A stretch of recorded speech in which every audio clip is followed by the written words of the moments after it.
नमस्कार दोस्तों, stock market classes SMC channel में आप सभी का दिल से हार्दिक स्वागत है। अगर आप चैनल को फर्स्ट टाइम विजिट कर रहे हैं तो बेल आइकन को हिट कर दें ताकि मेरी आने वाले हर वीडियो की नोटिफिकेशन आपको मिल सके। तो चलिए बिना देरी किए वीडियो को देखते हैं और आज की वीडियो में हम जानेंगे कि लॉन्ग टर्म के लिए कौन कौन से स्टॉक इस टाइम अच्छे हैं, लॉन्ग टर्म में इन्वेस्टमेंट करने के लाभ और आपको लंबी अवधि के लिए भारतीय स्टॉक में क्यों खरीदना चाहिए, भारत में लॉन्ग टर्म स्टॉक में किसे निवेश करना चाहिए, लॉन्ग टर्म इन्वेस्टमेंट के लिए सर्वश्रेष्ठ स्टॉक चुनने के लिए सुझाव और रणनीतियाँ, लंबे समय तक स्टॉक खरीदने से पहले भारत में स्टॉक खरीदने के बारे में और अंत में निष्कर्ष। तो सबसे पहले हम कुछ चुनिंदा स्टॉक्स के बारे में बातचीत करेंगे क्योंकि इस समय जो बाज़ार में करेक्शन आया है उस टाइम पे खरीदारी के लिए अच्छे लग रहे हैं। Reliance Industries Limited, TCS, Infosys Limited, HDFC bank, ITC, Hindustan Unilever Limited, Asian Paints Limited, Bharti Airtel Limited, Maruti Suzuki India Limited and Avenue Supermart Limited. तो ये 10 स्टॉक्स हैं जो मुझे लग रहा है कि आने वाले टाइम में ये यहाँ से इनमें ग्रोथ की काफ़ी ज़्यादा अपॉर्चुनिटी है। ये अपने मार्केट जो सेगमेंट्स हैं उनमें लीडर्स हैं और एक तरह से हम कह सकते हैं कि ये सभी स्टॉक्स ब्लू चिप स्टॉक्स हैं। एक करके हम शेयर्स के बारे में कुछ थोड़ा थोड़ा आपके साथ डिस्कशन करेंगे। तो सबसे पहले हम बात करेंगे रिलायंस इंडस्ट्रीज़ लिमिटेड की। 22 अक्टूबर 2024 तक रिलायंस इंडस्ट्रीज़ भारतीय बाजार का सबसे बड़ा स्टॉक है जिसकी मार्केट कैपिटलाइजेशन रुपीज़ 18,46,671 करोड़ है। भारत में मुख्य तेल और रसायन तेल और गैस, खुदरा, डिजिटल सेवाएं, वित्तीय सेवाओं सहित विभिन्न क्षेत्रों में शामिल एक प्रमुख समूह है। मुकेश अंबानी के नेतृत्व में रिलायंस इंडस्ट्री ने रिलायंस जियो इन्फोकॉम के माध्यम से भारत के दूरसंचार उद्योग को काफ़ी प्रभावित किया है और अपने रिटेल डिवीज़न रिलायंस रिटेल के माध्यम से भी तेज़ी से विस्तार कर रहा है। विकास को देखते हुए रिलायंस इंडस्ट्रीज़ को खरीदने के लिए टॉप लॉन्ग टर्म स्टॉक में एक माना जाता है।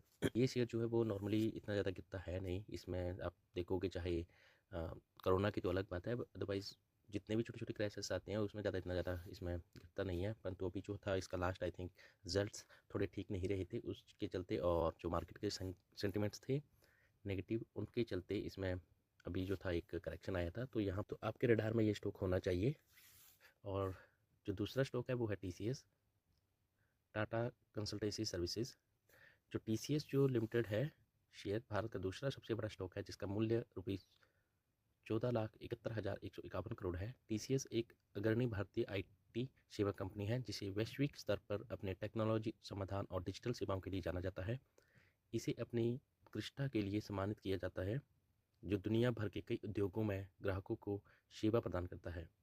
एडवांस टेक्नोलॉजी और कस्टमर की संतुष्टि पर मजबूत फोकस के साथ IT सेक्टर में स्थिरता और विकास की तलाश करने वाले लॉन्ग टर्म इन्वेस्टमेंट के लिए एक ये अच्छा शेयर है। और इस शेयर में आप देख सकते हैं कि पैसे को हर तीसरे चौथे साल में डबल किया है और एक भरोसेमंद शेयर है।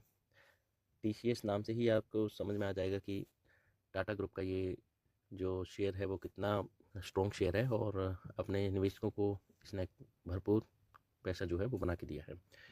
और तीसरे नंबर पर जो है वो स्टॉक है वो है इन्फोसिस लिमिटेड। TCS के बाद जो है इन्फोसिस भारत की दूसरी सबसे बड़ी IT कंपनी है। ये टेक्नोलॉजी और डिजिटल सेवाओं में वैश्विक अग्रणी है। और अगर इसका इसी मंथ अक्टूबर 2024 की बात करें तो इन्फोसिस के पास 7,72,548 करोड़ का मार्केट कैपिटलाइजेशन है। कंपनी डिजिटल परिवर्तन और इनोवेटिव समाधानों पर ध्यान केंद्रित करती है।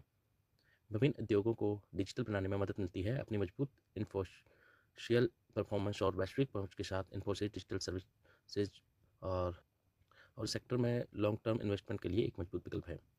तो ये था हमारी श्रेणी का तीसरा शेयर और इसके बाद जो है वो बैंक सेक्टर का एक शेयर मैंने चुना है और जो मुझे लगता है कि जितने भी बैंक हैं उनमें से सबसे स्ट्रॉन्ग शेयर है। अक्टूबर मंथ में ही उसने ऑल टाइम हाई को टच किया है। काफ़ी समय से ये शेयर जो था वो 1400 और 1600 शेयर के रेंज के बीच में ही आपको कारोबार करता हुआ दिखाई दे रहा था, लेकिन इस बार इसने रिकॉर्ड तोड़ते हुए अपना ऑल टाइम हाई को टच किया है। तो आने वाले टाइम में आप बोल सकते हैं कि ये यहाँ से शॉर्ट टर्म में 2000 को क्रॉस कर जाएगा एंड कुछ ही समय के बाद आपको ये शेयर जो है वो 3000 4000 को भी टच करते और उससे आगे बढ़ते हुए आपको दिख जाएगा। तो चलिए शेयर का नाम जानते हैं। शेयर का नाम है HDFC बैंक। HDFC बैंक जो है वो इसी मंथ अक्टूबर 2024 तक रुपीज़ 13,18,446 करोड़ का मार्केट कैपिटलाइजेशन द्वारा भारत के टॉप स्टॉक में से एक है। भारत के आधार पर HDFC बैंक बैंकिंग सेक्टर में एक प्रमुख खिलाड़ी है जो व्यक्तिगत और बिजनेस क्लाइंट दोनों को विभिन्न प्रकार की सेवाएं प्रदान करता है। इसका व्यापक ब्रांच नेटवर्क और मजबूत फाइनेंशियल परफॉर्मेंस इसे इन्वेस्टर्स के लिए एक विश्वास पात्र विकल्प बनाता है। शेयर जो है वो मेरे खुद पोर्टफोलियो में भी है। ये शेयर जो था अभी रिसेंटली 1300-1400 पर ख़रीदा था एंड मेरा जो नज़रिया है वो इसे 3 से 4 साल रखने का नज़रिया है। तो आगे एक और शेयर के बारे में जानते हैं, वो है आईटीसी लिमिटेड। 1910 में स्थापित आईटीसी लिमिटेड शेयर जो इस मंथ अक्टूबर में 2024 तक रुपये 6,05,430 करोड़ के मार्केट कैपिटलाइजेशन के साथ एक प्रमुख भारतीय समूह है। ये अपने मजबूत ब्रांड की उपस्थिति और मान्यता के लिए प्रसिद्ध है। आईटीसी मुख्य रूप से एफएमसीजी सेक्टर में आशीर्वाद, सनफीस्ट, बिंगो और क्लासमेट जैसे लोकप्रिय ब्रांड के साथ काम करता है। कंपनी के पास एक मजबूत डिलीवरी नेटवर्क और कस्टमर की प्राथमिकताओं की गहरी समझ है जो इसे मार्केट की स्थिति बनाए रखने में मदद करती है। बात जो है वो डिफेंस सेक्टर का स्टॉक्स लिया है और 2020 में कितने रुपए पे चल रहा था और अभी कितने पे इसने हाई लगाया था। हाई से अभी अगेन ये जो मार्केट में क्रैश आया है, चाहे वो रशिया यूक्रेन की बात की वजह से कह सकते हैं, इसराइल ईरान की वजह से, या फिर एफआईएस की बिकवाली की वजह से बोल सकते हैं, एक करेक्शन के बाद जो है वो अच्छे दाम पे आपको ये मिल रहा है। और शेयर का नाम है हिंदुस्तान यूनिलीवर लिमिटेड HN। 1933 में स्थापित हिंदुस्तान यूनिलीवर लिमिटेड भारत की अग्रणी fast moving consumer goods company में से एक है। इसी मंथ अक्टूबर 2024 तक इसकी मार्केट कैपिटलाइजेशन रुपीज़ 6,34,495 6,34,495 करोड़ से अधिक है। कंपनी के प्रोडक्ट पोर्टफोलियो में personal care, home care, food और पेय जैसी श्रेणियों में प्रसिद्ध ब्रांड शामिल हैं। HUL का मजबूत वितरण नेटवर्क और इनोवेशन पर ध्यान केंद्रित करना अपनी दीर्घकालीन विकास क्षमता में योगदान देता है, जिससे ये निवेशकों के लिए एक आकर्षक विकल्प बन जाता है। तो ये स्टॉक जो है वो डिफेंस सेक्टर का किंग माना जाता है। स्टॉक को आने वाले टाइम में फ्यूचर्स में भी इसके लिए बहुत सारे ऑर्डर्स जो मिल रहे हैं। ये शेयर जो मैं जिसे कह सकता हूँ कि रियल में आपको डिफेंस सेक्टर का शेयर 10,000 का शेयर जो है वो आपको अभी लगभग 4,000 की रेंज में मिल रहा है। और शॉर्ट टर्म में देखा जाए तो ये 2024 के अंत तक ही आपको 5,000 क्रॉस करता हुआ दिख जाएगा। एंड अगर आपका विजन 4 to 5 ईयर्स है तो ये शेयर जो है वो 10,000 को भी क्रॉस करके आपको आगे दिखाई देगा। नेक्स्ट जो शेयर है वो है पेंट सेक्टर का और शेयर का नाम है एशियन पेंट। एशियन पेंट जो है वो भारत की सबसे बड़ी पेंट कंपनी है। इसमें डेकोरेटिव पेंट सेगमेंट में एक महत्वपूर्ण मार्केट शेयर है। अक्टूबर महीने यानी कि 2024 तक इसका मार्केट कैपिटलाइजेशन 2,90,637 करोड़ का है। इसने खुद को इंडस्ट्री में लीडर के रूप में स्थापित किया है। एशियन पेंट की मजबूत ब्रांड इक्विटी और डिस्ट्रीब्यूशन नेटवर्क से बिक्री और लाभ के संदर्भ में एक निरंतर परफॉर्मर बनाते हैं। तो पेंट सेक्टर का ये शेयर जो है वो अपने सारे सेगमेंट में नंबर 1 पे आता है। और इस शेयर में भी काफ़ी टाइम से आप देख सकते हैं कि ये स्टॉक जो है वो लगभग 2700 से 2900 की रेंज पे ही ट्रेड कर रहा है। एंड मुझे लगता है कि आने वाले टाइम में ये शॉर्टली आपको 3,500-600 तक छूते हुए मिल जाएगा। और लॉन्ग टर्म का विजन है तो आपके लिए बहुत अच्छी बात है, आप इसके साथ विजन में कंटिन्यू कर सकते हैं। नेक्स्ट शेयर जो है वो है भारतीय एयरटेल। 1995 में स्थापित भारतीय एयरटेल भारत के अग्रणी दूरसंचार कंपनियों में से एक है। 2024 अक्टूबर मंथ में इसका मार्केट कैपिटलाइजेशन जो है वो 10,15,565 करोड़ है। इसमें एक पर्याप्त कस्टमर बेस है और ये मोबाइल और ब्रॉडबैंड सहित विभिन्न प्रकार की सेवाएं प्रदान करता है। इंटरनेट सेवाओं की बढ़ती मांग के साथ भारतीय एयरटेल भविष्य के विकास के लिए अच्छी तरह से तैयार है।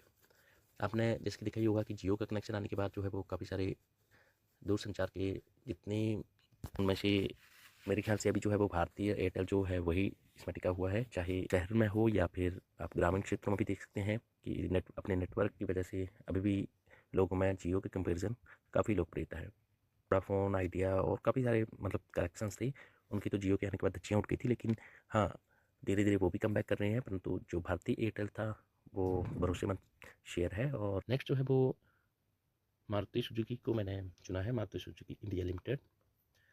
ये भारत का सबसे बड़ा कार निर्माता है जिसकी मार्केट कैपिटलाइजेशन अक्टूबर 2024 तक रुपीज़ 3,74,507 करोड़ है। मारुति सुजुकी ने भारत में एक मजबूत ब्रांड की उपस्थिति और विस्तृत डिस्ट्रीब्यूशन नेटवर्क बनाया है।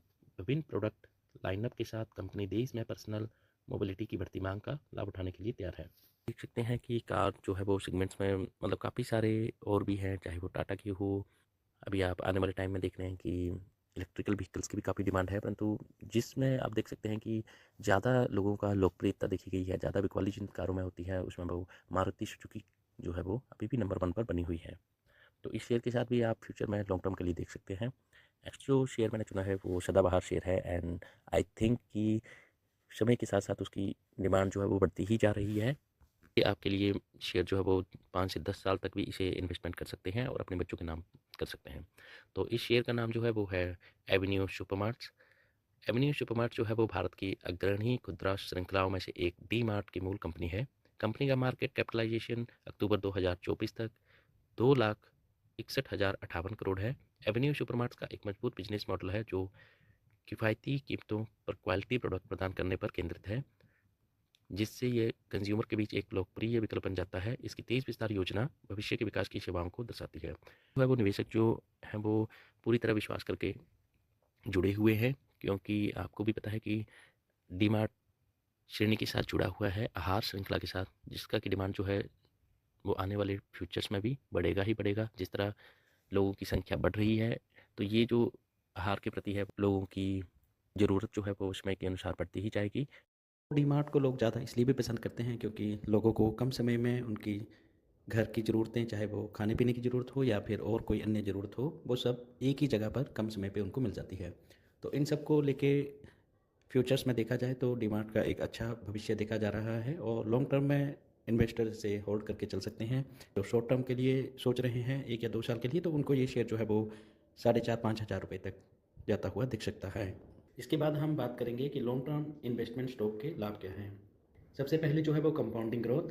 लॉन्ग टर्म इन्वेस्टमेंट कंपाउंडिंग से लाभ उठाते हैं, जहां रिटर्न को दोबारा इन्वेस्ट किया जाता है, जिससे समय के साथ तेजी से वृद्धि होती है और जितना अधिक समय तक इन्वेस्टमेंट करते हैं उतना ही अधिक शक्तिशाली कंपाउंडिंग हो जाता है। दूसरा पॉइंट है वो है मार्केट की अस्थिरता से कम जोखिम। हालांकि शॉर्ट टर्म इन्वेस्टमेंट में मार्केट के उतार चढ़ाव की संभावना होती है, लेकिन लॉन्ग टर्म इन्वेस्टमेंट अस्थिरता से बचने में मदद करती है। समय के साथ शॉर्ट टर्म मार्केट डिप्स का प्रभाव कम हो जाता है, जिससे संभावित रूप से स्थिर रिटर्न मिलता है। यानी कि आप जितना लॉन्ग टर्म के बारे में सोचेंगे तो वहाँ पर आपको ज़्यादा से ज़्यादा मुनाफा होगा।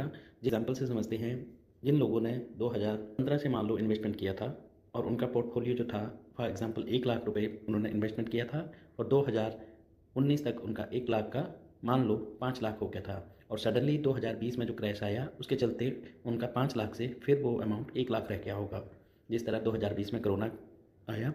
एंड जिन्होंने उसे वहाँ पर भी पेशेंस दिखाया और होल्ड करके रखा, तो उनका 2024 तक उनका पैसा जो था 1 लाख से 6 या 7 लाख तक पहुँच गया होगा, या तो हो सकता है उससे भी ज़्यादा पहुँच गया हो। तो ये होता है लॉन्ग टर्म का इन्वेस्टमेंट में आपको फ़ायदा ही होता है। और जिन लोगों ने मान लो अभी शॉर्ट टर्म की बात करें, जिन्होंने 2019 में मार्केट में पैसा लगाया होगा शॉर्ट टर्म को देखते हुए और उनका 5 लाख इन्वेस्टमेंट किया होगा, तो कोरोना काल में वो पैसा उनका 5 लाख से 1 लाख रुपया रह गया होगा।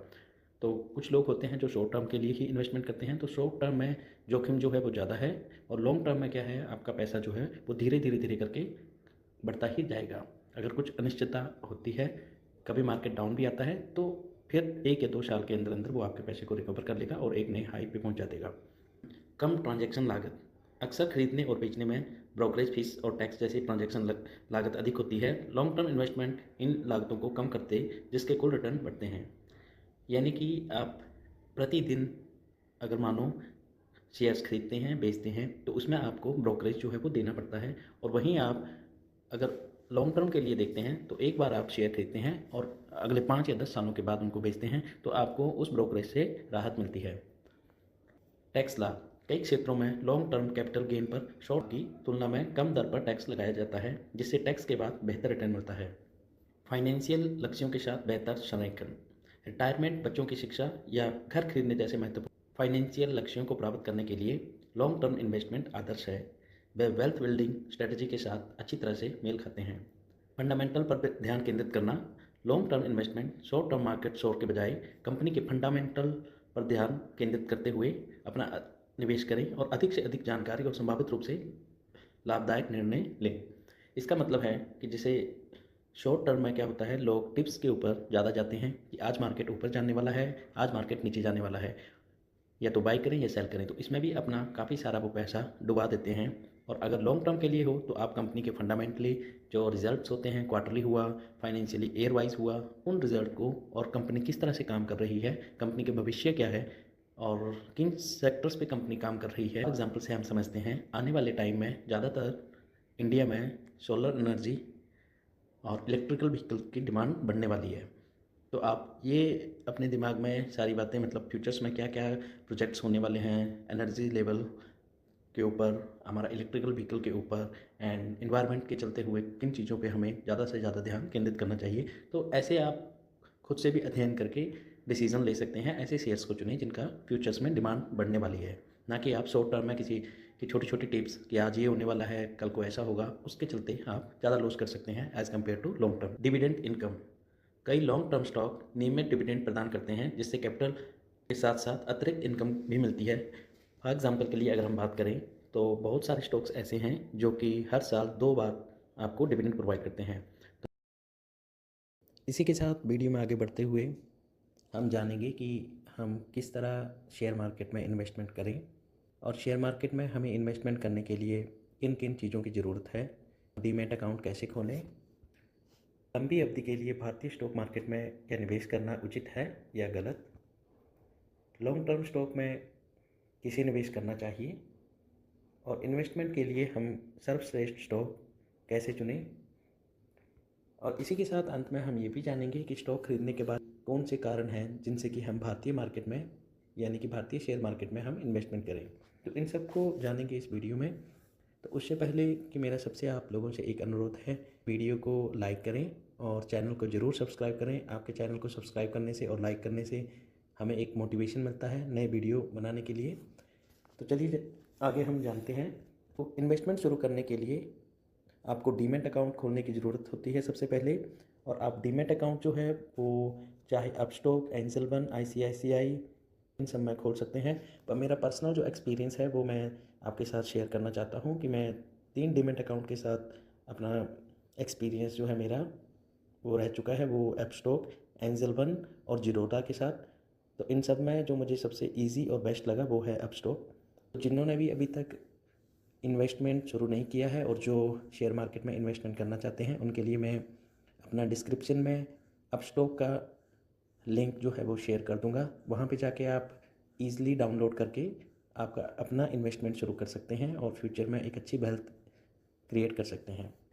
लॉन्ग टर्म स्टॉक जो है वो आप कैसे चुनें, उसके लिए आपको कंपनी के पिछले परफॉर्मेंस, फंडामेंटल, फाइनेंशियल रिजल्ट्स का विश्लेषण करने और अपने इन्वेस्टमेंट लक्ष्यों के अनुरूप स्टॉक खोजने के लिए स्टॉक स्क्रीनर एक टूल है, उस टूल का आप यूज़ कर सकते हैं। आपके द्वारा इन्वेस्ट किए जाने वाले स्टॉक की पहचान करने के बाद, यानी कि आप स्टॉक स्क्रीनर टूल यूज़ करके अगर कोई शेयर आपको अच्छा लगता है तो वहाँ से आप चूज करके अपने डीमैट अकाउंट, ब्रोकरेज अकाउंट के माध्यम से आप उसमें ऑर्डर लगा सकते हैं। अपने इन्वेस्टमेंट पर आपको नियमित रूप से नज़र रखनी चाहिए ताकि ये सुनिश्चित किया जा सके कि वे आपके फाइनेंशियल लक्ष्यों के साथ मेल खा रहे हैं या नहीं। इसका मतलब यही है कि आपने अगर किसी शेयर में 1 लाख रुपए इन्वेस्टमेंट किए हैं और आपका मोटो है कि आप 3 साल में इस शेयर से 3 गुना या 4 गुना इसे प्रॉफिट लेना चाहते हैं और अगर आपका गोल की तरफ ये शेयर उसी तरफ जा रहे हैं, यानी कि आपको हर साल जो है वो 50-60% जो है वो आपको प्रॉफिट गेन करके दे रहे हैं, तो आप उन शेयर्स के साथ बने रह सकते हैं। और कई बार ऐसा भी होता है कि कंपनियों के रिजल्ट्स या कुछ उसमें स्कैम्स वगैरह हो जाते हैं, तो आपको समय समय पर इन चीज़ों का ध्यान रखना चाहिए और कुछ टाइम आप उन कंपनियों से एग्ज़िट भी कर सकते हैं ताकि आपको ज़्यादा लॉस ना हो। और अगर आपका गोल जो है वो आपको सही समय पे मिल जाता है तो वहाँ पर भी आपको प्रॉफिट बुकिंग कर लेना चाहिए। इन चरणों का पालन करके आप अपनी इन्वेस्टमेंट स्ट्रेटजी और जोखिम सहनशीलता से मेल खाने वाले लॉन्ग टर्म स्टॉक चुन सकते हैं। चाहे आप इंडिविजुअल स्टॉक चुनना पसंद करते हो या म्यूचुअल फंड और ETF के माध्यम से इन्वेस्टमेंट करना पसंद करते हो, ये सुनिश्चित करें कि आपके विकल्प आपके समग्र फाइनेंशियल प्लान के साथ मेल खाते हों। आगे हम ये जानेंगे कि लंबी अवधि के लिए भारतीय स्टॉक क्यों खरीदना चाहिए। क्या ये सही समय है जब आप भारतीय स्टॉक मार्केट में इन्वेस्टमेंट कर सकते हैं या नहीं।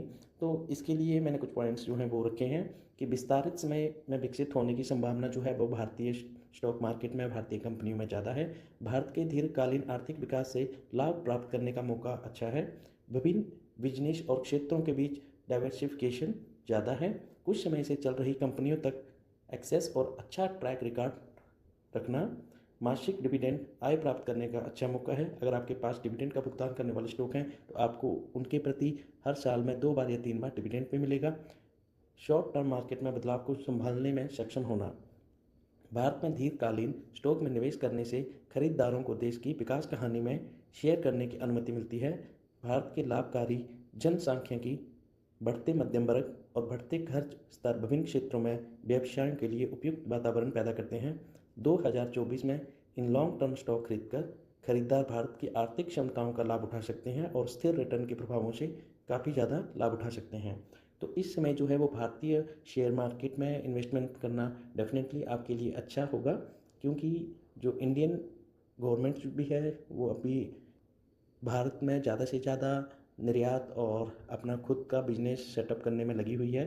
चाहे वो ग्रीन इंडिया हो या फिर डिफेंस सेक्टर देख लो, चाहे रेलवे देख लो, आप इन सब में जो है वो भारतीय गवर्नमेंट जो है वो धीरे धीरे आत्मनिर्भर भारत की ओर नज़र कर चुकी है। भारतीय स्टॉक मार्केट जो है वो कंपेरिजन किया जाए बाकी सभी मार्केट से तो ज़्यादा बुलिश है और आने वाले टाइम उनसे तो ज़्यादा ही रिटर्न्स बना के देगी भारतीय मार्केट। तो इसमें इन्वेस्ट करना सही है और ये सही समय है इन्वेस्टमेंट करने के लिए। लॉन्ग टर्म इन्वेस्टमेंट के लिए सर्वश्रेष्ठ स्टॉक कैसे चुनें, इसके लिए मेरे कुछ सुझाव और रणनीतियाँ हैं कि आप अपना खुद का रिसर्च किए बिना स्टॉक टिप्स पर काम करने से बचें। आमतौर पर आप लोगों ने देखा होगा कि टिप्स के ऊपर जो है वो लोग ज़्यादा विश्वास करते हैं बिना अपना अध्ययन किए। अगर किसी न्यूज़ चैनल ने या फिर किसी यूट्यूबर्स ने भी मतलब ऐसे बता दिया कि ये शेयर रातों रात रॉकेट बन जाएगा, तो आपको खुद ही सोचना चाहिए अगर ऐसा हो तो वो फिर दुनिया के सबसे रिचेस्ट पर्सन ही बन जाएंगे जो आपको एडवाइस दे रहे हैं। तो इन एडवाइस को सुनिए आप, बट अपना खुद का रिसर्च भी कर लें और रिसर्च करने के साथ साथ कंपनी के बारे में भी जानना आपको ज़रूरी है कि वो कंपनी किस क्षेत्र पे काम कर रही है, उनके क्वार्टरली क्या रिजल्ट्स रहे, कितना उन्होंने प्रॉफिट जनरेट किया, उनके पास कितना आगे काम के लिए ऑर्डर्स आ रहे हैं। तो ये सारी बातें जो हैं वो आपको खुद भी रिसर्च करनी चाहिए, उसके बाद ही आपको इन्वेस्टमेंट करना चाहिए। स्टॉक अंडर परफॉर्मिंग कर रहा है तो मान लें कि यह हमेशा बेहतर होगा। अपनी भविष्य की संभावनाओं के बारे में वास्तविक रहें और अगर ये आपकी अपेक्षाओं को पूरा नहीं कर रहा है तो इसे बेचने पर विश्वास करें। कमज़ोर स्टॉक हटाने से अधिक नुकसान को रोकने और आपके पोर्टफोलियो के समग्र परफॉर्मेंस में सुधार करने में मदद मिल सकती है। ये मैं इसलिए बोल रहा हूँ क्योंकि कई बार होता है कि हमने कुछ स्टॉक्स ऐसे भी रखे होते हैं जो थोड़ा सा मतलब आपको रिस्की होते हैं। आने वाले टाइम में वो मल्टीबैगर्स भी बन सकते हैं और हो सकता है कि वो डाउन भी आ जाएं। तो इन शेयर्स में स्पेशली आपको ये ध्यान रखना चाहिए कि हाँ मैंने किसी स्टॉक को 1,000 रुपये पे लिया है और मेरा गोल है 5 साल में वो शेयर जो है वो 3,000 का पहुंच जाए, या फिर कोई शॉर्ट टर्म के लिए भी ले रहा है तो उनको एक अपना माइंड सेट करना चाहिए कि मुझे यहाँ तक प्रॉफिट लेना है अगर, और ये इतने पॉइंट्स नीचे जाता है तो मुझे यहाँ पे इसको सेल कर देना चाहिए।